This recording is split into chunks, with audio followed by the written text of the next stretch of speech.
Hey, everybody, and welcome to Beefmaster Banner. We are your hosts, Josh Morrison and Jared Strickland. How's it going, Jared? It's going good. Getting busy. We got some hay down on the ground, and we'll try to get it up this week. Just got out of the hayfield myself. That's kind of bittersweet. You don't have to worry about making it anymore till the spring. Yeah, we didn't make much, but we made enough, maybe. Yeah, well, hopefully so. We'll just roll right into these sales here, man. There's still some really good sales going on. We'll start with the Collier Advantage sale. Looks like it totaled $1,202,000, and it looks like the average was right around 15,200, and there were 79 lots. I failed to get the genetics on the high seller, but I believe it was lot 1A, bringing $61,000. Wow, So it's impressive. Check back on that, but yeah, that's a whopper of a sale. That's doing it. The Arkansas sale did good too. It was 63 lots. Looks like it totaled $247,450 and an average of 3927.78. High seller there was a Larimore heifer, brought $15,000. That was lot 7. That was Larimore genetics on top and bottom. Still really good, especially you get in those consignment sales. That's awesome. Tonight, sale. Yeah, absolutely. Tonight we've got Lauren and Alyssa Lyssy of Lyssy Beefmasters. How are y'all doing tonight? All right. Great. How are y'all? Great. Thanks for coming on with us. Why don't y'all start out? I know obviously tons of people know you, but maybe they don't know possibly y'all's backstory. How about, if you will, just give us a little bit of backstory on you guys. So I came into the Beefmaster breed really young on the JBBA side. I started showing Beefmasters when I was 8 years old. My sister was a few years older than me, so I've been around them since I was probably 5 or 6. We grew up showing all through school, showing Beefmasters, went to college and whatnot. And we still kept a bunch of our old show cows as kind of our herd there at the house. And then after college, I was a 4-H agent in Victoria County down on the coast. And that's where I met Lauren. So one of my 4-Hers was looking to show Beefmasters. And so I called up here and got a heifer. And that's kind of how we met. Hadn't met before then. And so it was kind of a serendipity kind of thing, I guess. But we met and got married in 2016. And then now we have 2 great kids. One's 3 and one's turning 2 this month. So his background got started much, much earlier than my family's. I'll let him go over that.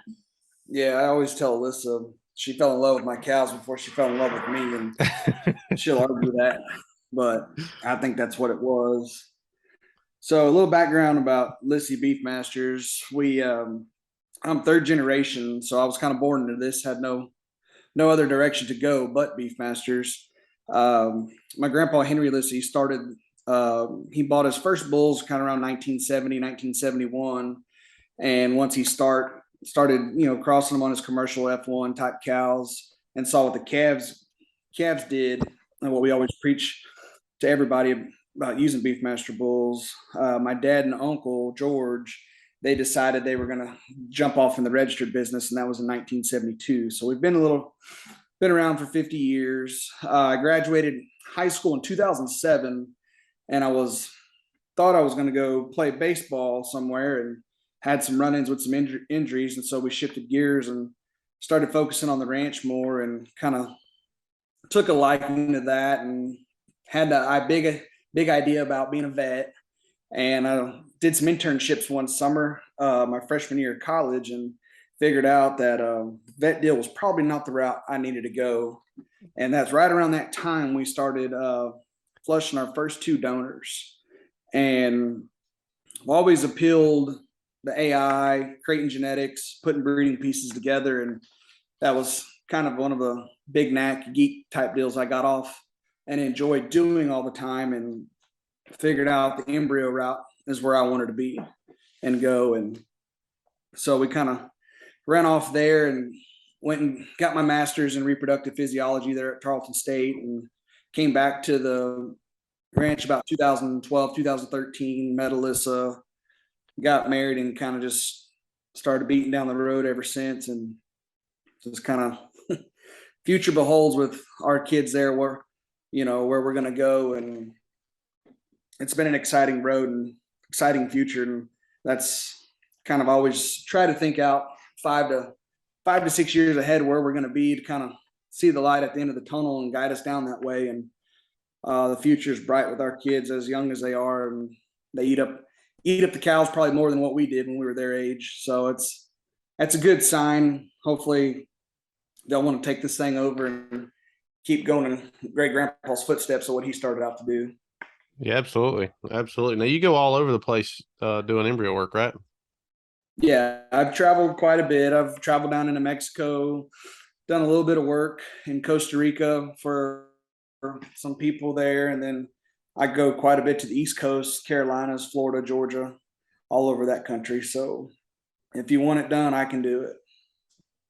That's interesting. I like hearing talking about your kids, being excited about it. I know I enjoy having my son out there looking at the cattle and getting excited about new calves, and maybe he'll, like y'all, hopefully he'll pass it on down the line like Dad did with me. It's definitely exciting to watch. Their little minds just eat it up, and of course they're at the age they just want to pet everything, and we got too many cows running around to have a bunch of pets in the pasture. So I think they're a little frustrated sometimes. The cows sometimes don't know what to think about them. So it's fun juggling the safety part of it there, but just to see their kind of faces light up when they see them and they get to feed them and all that is just real fun. That's awesome.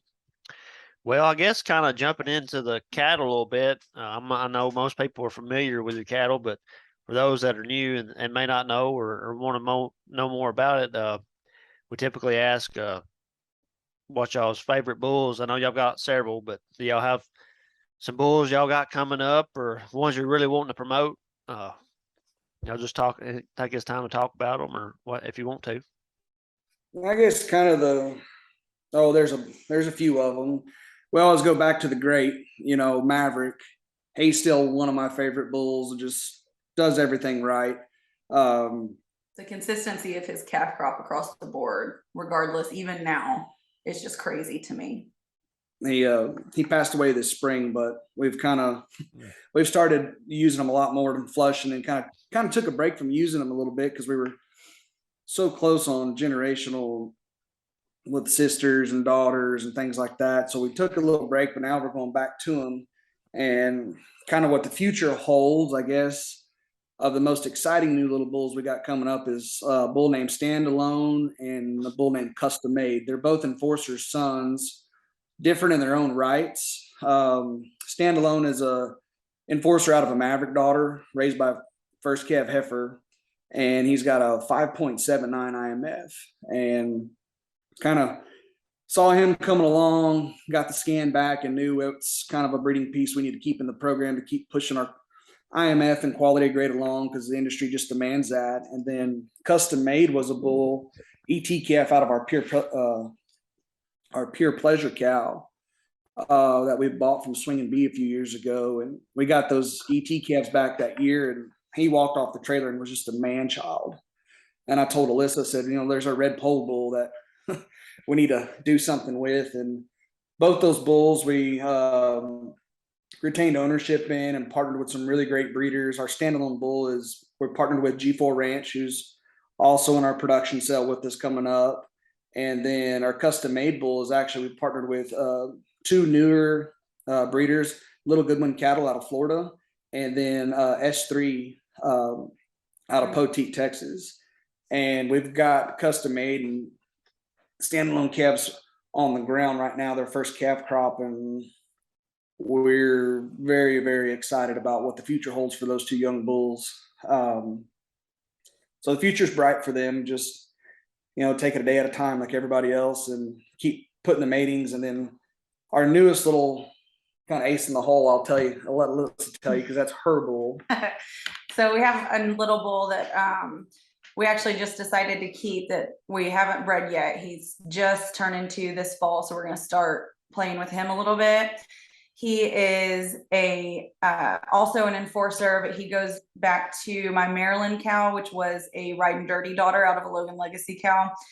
And he's such a cool little bull. He is so thick and slick-headed polled. So we're really excited about him. So it'll be another year or so before we start getting calves on the ground out of him. But for me, that's one of my most exciting, just because it's out of my cow.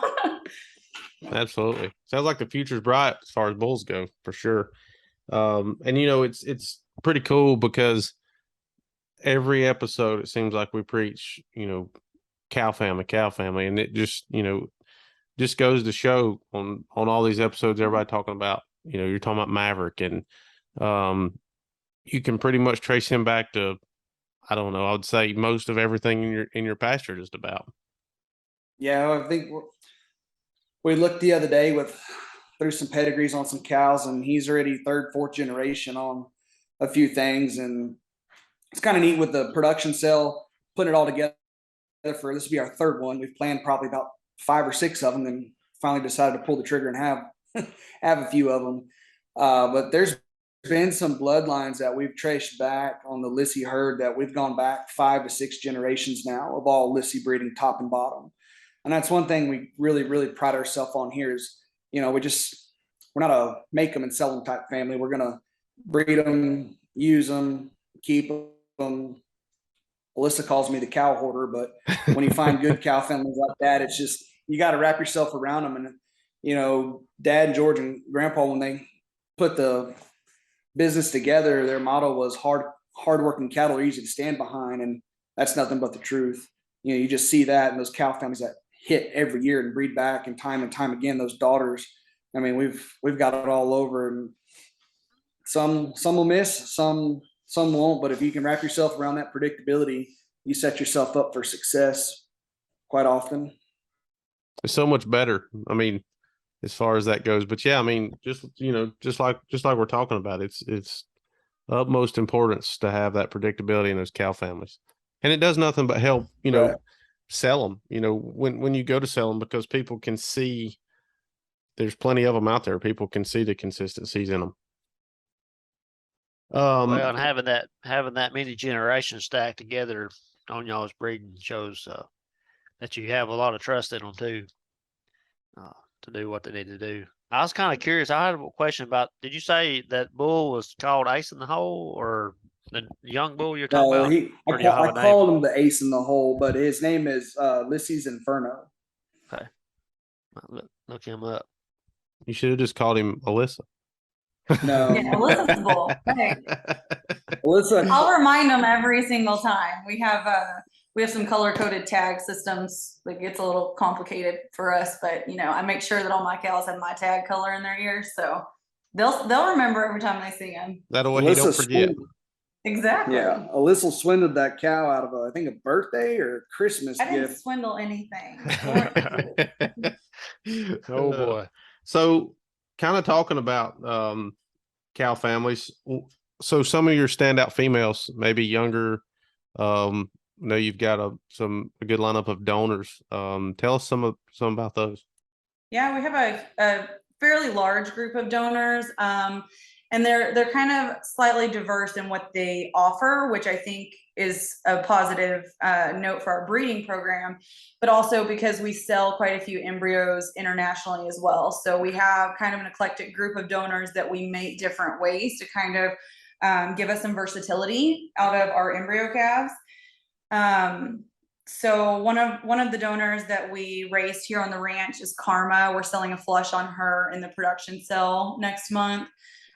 She is a red rider out of a painted tiger Clementine. No, Tabasco Clementine. I'm sorry, Tabasco Clementine cow, and she has just been a heavy hitter every time we flush her. Her calf crops just come out so full of bone, meat, muscle, capacity, and they still have that kind of progressive industry look to them. And then they're depending on sires will help depend on performance and things like that.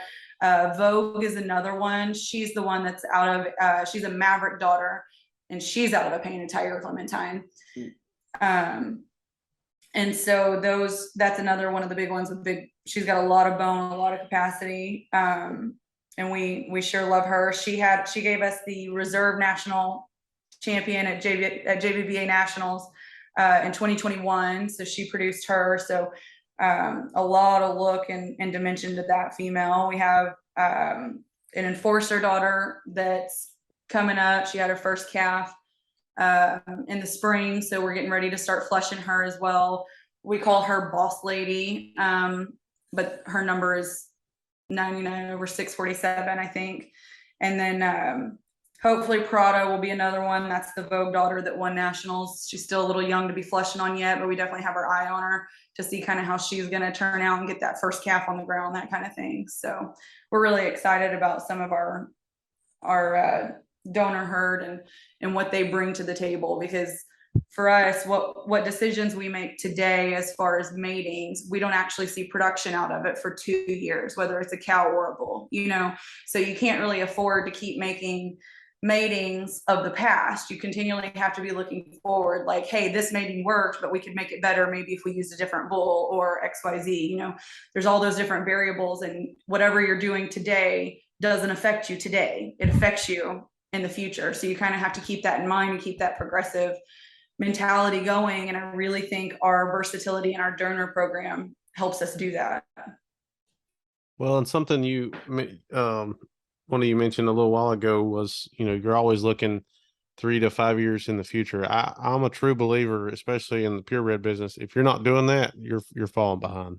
And like you're saying, if to get those decisions and or get that product 5 years from now, that decision matters what you're doing today for sure. I've always liked the look of that Vogue cow. I've seen several pictures of her on there, and she's a really nice looking cow. Yeah, she's very complete in all aspects. So she's real fun to watch. She's got a big personality too. She'll yell at you every time you get down to the barn. Oh. That's about how that goes sometimes. Yeah, it's like when they're good, they know it. They let you know. That's right. I guess kind of moving forward, y'all sell, you mentioned your sales coming up here in the next few weeks. And y'all have that, I guess, on a biannual basis. Yeah, when we decided to do them, we felt like our herd was big enough possibly to do one every year with the G4 ranch, but we chose to go biannual. It kind of helps take a little bit of pressure off us mentally to keep one going. But it helps our cow herd, and that's kind of where we try to keep our focus on. I don't want to run in there and deplete the cow herd to where I know I can offer our true heart of the herd. And that's why we named it after that, because whenever we're going to put something out there, it's going to be our complete best. And kind of biannually, what that keeps is it gives us a chance to try some newer, younger bulls that we have coming up, kind of figure out some matings, we probably need to be breeding them, and then see some other things and ultimately what it is I can figure out how to mate those bulls. So when clients and customers come to us, hey, I want to breed Enforcer, Standalone, or Maverick, I can tell you kind of this is what the cows we need to breed him to. So I'm setting basically what I feel like we're setting other people up for just as much success as ourselves. And kind of how it's worked the last 3 years is our freshest, newest genetics, we're able to roll those out. Big Chief calves, he's kind of a bull everybody forgets about. He's a Tonto Joella, but his first calf sold at in the belly on last sales bred heifers. Now we're seeing all these calves at the side of these pairs, and the way we've mated them with those Enforcer daughters, it just hits a home run every time. Mm-hmm. And so by doing that, it kind of helps us make sure we put our best foot forward and selling our best combinations, and ultimately helping the customers and clients prosper with us. And just like the whole point of doing an embryo program or whatnot is, again, to continually look into the future. I don't feel like that we could comfortably do a production cell every year and still be able to maintain the quality that we're kind of known for within our herd. because we need to be able to have some of those replacement females for ourselves. So it gives us a little bit of a break. We're not selling the entire calf crop every year, so to speak. So we're able to kind of maintain that quality and that certain level that we want while still being able to push forward. We definitely don't, like we said, none of us want to go backwards. That doesn't help anybody. We want to keep driving the breed forward, but we also have to be able to take care of ourselves at home, and so then when we do have a sale every other year, it's really fun to see what we get to put in there, because we do get to put in some really good ones, because we know we also have some that we're still able to rely on here at the house. So like this year we have 4 herd sire prospects that are selling. Any one of them could make a program elite, depending on what your goal is for a program. If you want the performance bull, we have it. If you want a bull that you need to clean up kind of your design and your look of your animals, G4 has a heck of an enforcer son in there. We have one that is all the meat and muscle you could ever ask for, is in there as well. So we have a lot of 4 really, really good herd bull prospects in there. Our pairs this year are just stellar. The cows and the calves at side, they look so good. It's always exciting when you look at all of them and you kind of kick yourself for selling any of them. It's when you look at that offering in that kind of light, it's exciting to see that. We have quite a few breds that we're selling that are bred to some of those newer bulls. So it's your opportunity to get some of those genetics. We don't sell semen on our Mr. CJ 1737 bull that we call Smokey, but we're selling some of his daughters this year, and he put such a stamp on all of his daughters. They're all just cut from the same cloth, and so you'll get to see some of those this year, and those are exciting. So we have some breds there. And then we have a few open heifers that are right there ready to breed. So as soon as you get home, you could turn them out with the bull of your choice, that you have, or AI them, or however you see fit. And I think those open heifers are really exciting as well. So quite a lineup for this year's sale that we're really excited to offer. I definitely think y'all definitely have a good sale. I got to go through the video the other day, and me and Dad were talking about it a little bit, and y'all raising the bar on those pairs now. Them are standout girls right there. Yes, and the little calves at side they just grew so well this year. Like every bull calf at side, I know everybody's kind of kicks the dirt about having a pair that's got a bull calf at side, because you think they're not going to bring as much money. But man, those bull calves at side, if you develop them right, are future herd sires. Like they are so good. And then the little heifers at side could be future donors, just like their mamas. So I think there's a lot of value in those pairs. And that goes to show, it goes back to a few episodes back when we talked to Mr. Steve and Miss Cindy Emmons, talking about those mamas that can make those bull calves. And I mean, that's what it's doing right there. Just, it's proving that right there on that video. Yes. Heck, when I was little, I can remember going to sales, and Dad and George, they would go out there and find those pairs with those herd bulls at side. And that's kind of way back when. That's how we bought our first herd bulls. We're at the side of those good cows, and kind of morphed into that. So it always speaks volumes when a cow can raise a high quality herd bull and push the bar forward for a program. Then you really know what you're dipping into and have right there. Yeah, absolutely. So kind of rolling into the next sale. You guys have an online sale, and I think y'all have that every year, correct? Yeah, the online sale kind of, we had a really good friend, Colson Cannon, kind of pushed me to talk me into doing one. And we went to one of our calf raisers, and we're kind of looking at embryos left in the tank and inventory of kind of matings we're going to put in. And we found some really hidden gems. And that's kind of how the first one started.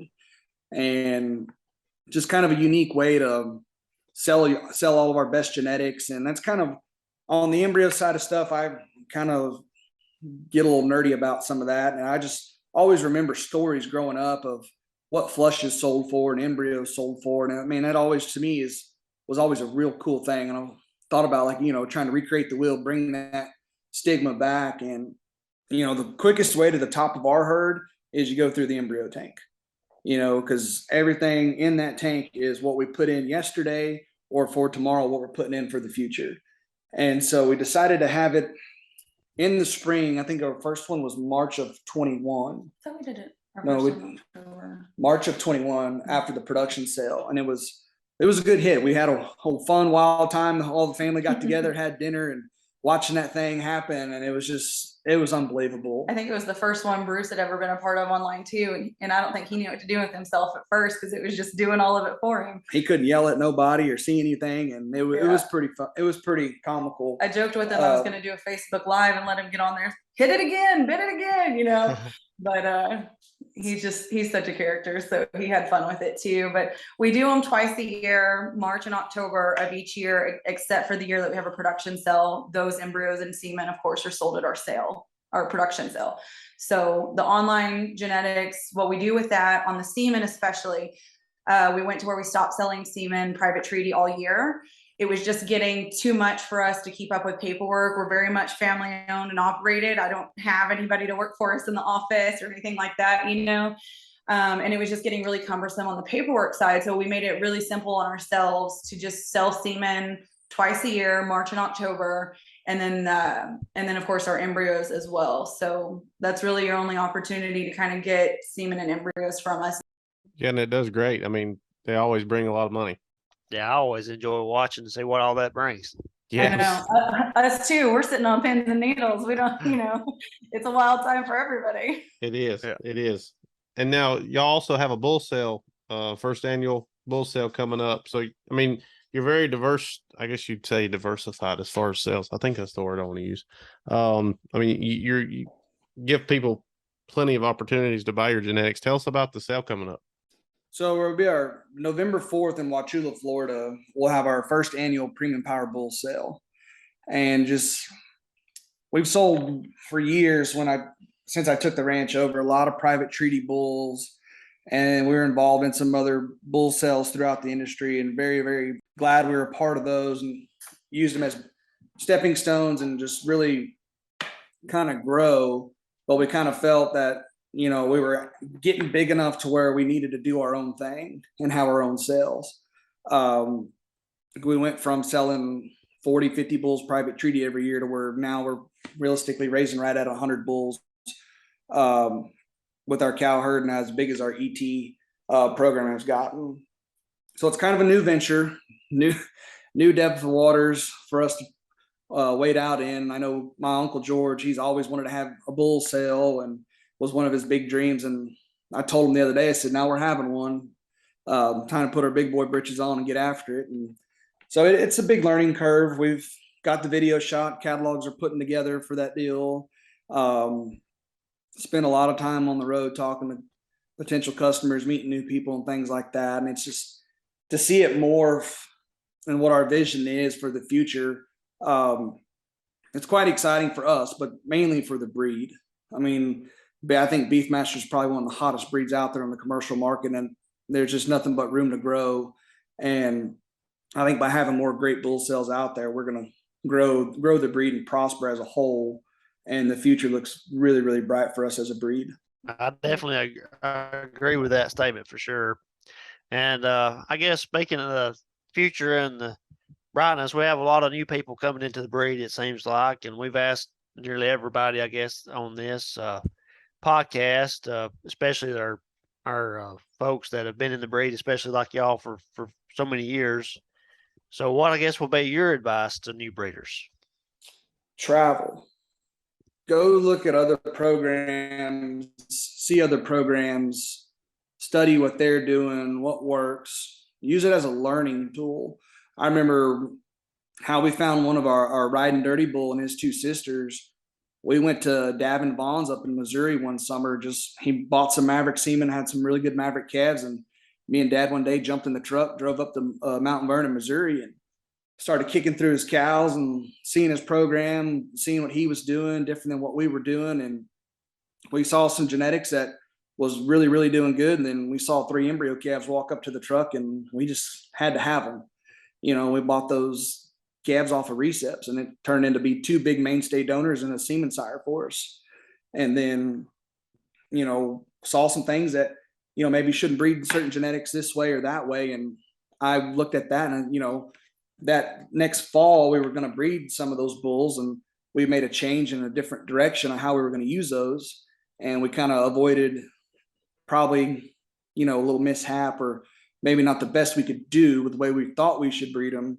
We figured out how we should cross those things. And so I always tell people, get out, travel, go see other programs, see what they're doing, learn. I mean, it could be as simple as growing grass, spraying weeds, or breeding cows and managing cows. I mean, it's something so simple. And then the other one is talk. Don't be afraid to pick up the phone and call.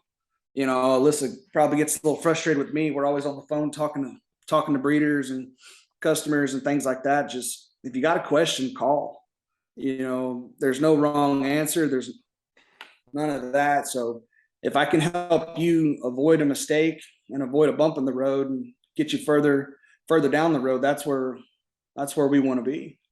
Yeah, and for me, I think it's a little, I don't think there's any one thing I could tell a breeder, but there's a bunch of small things. I think as far as the association is concerned, you need to join a satellite. You need to get out there and meet those people that are closest to you geographically, that are raising Beefmasters. When you go through a drought, likely they're all going through that same drought, and they can kind of give you tips and pointers and things of that nature. And then I think, coal and coal hard, just because it can be registered doesn't mean it should be registered. And I think that's a really big one that I can't say not a lot of, that I think more people need to consider, is some matings just flat do not work. That's not necessarily a reflection of you. That's not necessarily a reflection of your entire cow base. It just didn't work, so that doesn't mean you have to register it and try to sell it. I think it's super important to be constantly evaluating your cattle and be like, this cow has given us an underproducer the last 3 years. I think it's time she goes. Or, you kind of have to evaluate your herd constantly. You can't just say, I spent a lot of money on her, so I got to keep her. Just because you spent a lot of money on her doesn't mean she was worth all the money you spent on her. We've learned that lesson the hard way sometimes, and so I think just being completely honest with yourself on your calf crop is really important. And I think remembering that cattle are a byproduct of your land. If you're not going to take care of your pastures and you're not going to fertilize or weed spray or any things of those natures, and if you're going to overgraze, then you better be prepared to supplement those cattle a little bit more. The ultimate management mistake you can make is overstocking and overgrazing, and you're not letting your cattle live up to their genetic potential because they don't have the pasture to do it. So, I think the management thing is a real big deal, and continually learning grass and forage management. Go to whatever courses are around you that Extension is putting on or whatever. The day you stop learning is the day you start going backwards. So I think it's so important to keep your kind of ear to the whatever the saying is. I can't think the saying this late at night, y'all, but you have to keep growing. You have to keep learning, and you can't be set in your ways. That is the one way to start going backwards. So I don't know. I think, the biggest thing you can do is communicate with people and learn different things. Well, I agree with the Extension plug there. Thanks for that. Well, I was an Extension agent before. I know how, overworked and underutilized they are. So that's some really good advice from both of you. That it's a lot. Some of it is what we've heard before, but some of it was new. We've never heard that before. So, and we like to be able to do that with folks. That way, newer breeders can listen and at least get a little bit of some guidance if they don't know anybody to call. So that was some great advice, but we are completely out of time. I really appreciate y'all coming on tonight, taking time out of your evening to do so. It does mean a lot for us, for y'all to do that. Well, I think it's a cool service that you guys do, and you guys get to connect a lot of breeders in the new age world. We get to hear from breeders that you guys talk to from all over the United States. And I think that's so exciting to see that the breed can come together and listen to that and hear the different viewpoints. So thank you guys for doing what you guys do as well. Thank you. Yes. Thank you. It was good. Thank you. I'll hit these upcoming sales for October real quick here. Of course, we got the Lyssy's Heart of the Herd sale, October the 1st. That'll be in Yuling, Texas. Lyssy Beefmasters is also on October the 1st. They're having a performance sale, San Angelo, Texas. October 8th, they'll have the car and other sale in Floresville, Texas. October the 15th is the Beef on Forage Bull and Female Sale in Brenham, Texas. October 29th will be the Red River Performance Bull Sale in Paris, Texas. That's awesome. Great sales coming up. And again, Lauren and Alyssa, thank y'all very much. And I hope y'all have a great night. Y'all You too. too. Anytime. Thank you very much. Well, we want to thank everybody for listening to the Beefmaster Banner podcast. Please know that we are on Apple Podcast, Spotify, and we are on YouTube. Just search Beefmaster Banner. Please like, share, comment, and subscribe. We love hearing from you. And we'll see you on the next episode. Thank you.